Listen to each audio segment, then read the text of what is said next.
Nyai Roro Kidul adalah salah satu tokoh mitos yang populer di kalangan masyarakat Jawa. Ia dipercaya sebagai penguasa pantai selatan yang memiliki kekuatan dan kesaktian luar biasa.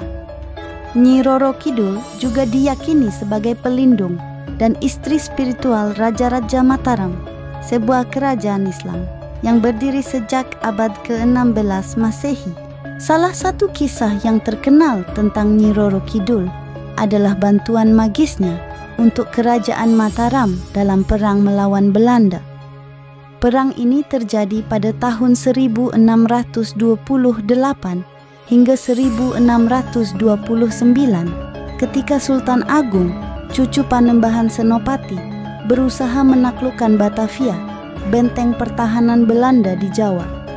Sultan Agung mengirimkan pasukan besar yang dipimpin oleh Tumenggung Bahurekso untuk mengepung Batavia. Namun, pasukan Mataram mengalami kesulitan karena Belanda memiliki persenjataan yang lebih modern dan bantuan dari sekutu-sekutunya.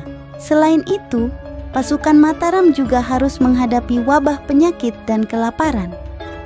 Di saat-saat genting itu, Nyi Roro Kidul datang membantu dengan mengirimkan pasukan lautnya yang terdiri dari jin, makhluk halus, dan binatang laut. Pasukan laut ini menyerang kapal-kapal Belanda yang berada di Teluk Jakarta dan menghancurkannya. Dengan demikian, pasokan makanan dan senjata Belanda terputus. Sayangnya, bantuan Nyi Roro Kidul tidak cukup untuk membuat Mataram menang. Pasukan Belanda berhasil bertahan di dalam benteng dan mendapatkan bala bantuan dari Malaka. Akhirnya, Sultan Agung terpaksa membatalkan pengepungan dan mundur ke Mataram. Meskipun gagal merebut Batavia, perang ini menunjukkan keberanian dan keteguhan Sultan Agung dan rakyat Mataram dalam melawan penjajah. Perang ini juga menunjukkan hubungan mistis antara Nyi Roro Kidul dan Raja-Raja Mataram yang dianggap sebagai suaminya. Bantuan Nyi Roro Kidul untuk kerajaan Mataram tidak hanya terjadi saat perang melawan Belanda. Menurut beberapa sumber sejarah dan legenda, Nyi Roro Kidul juga pernah membantu pasukan Mataram dalam menaklukkan kerajaan Pajang tanpa perang. Kerajaan Pajang adalah kerajaan yang didirikan oleh Jaka Tingkir setelah berhasil menggulingkan Sultan Trenggana dari Demak. Jaka Tingkir kemudian bergelar Sultan Hadiwijaya dan memindahkan pusat pemerintahan ke Pajang. Salah satu menantu Sultan Hadiwijaya adalah Danang Sutawijaya yang kemudian menjadi Panembahan Senopati, pendiri kerajaan Mataram. Danang Sutawijaya memiliki hubungan yang kurang baik dengan iparnya, Arya Pangiri, yang juga menantu Sultan Hadiwijaya.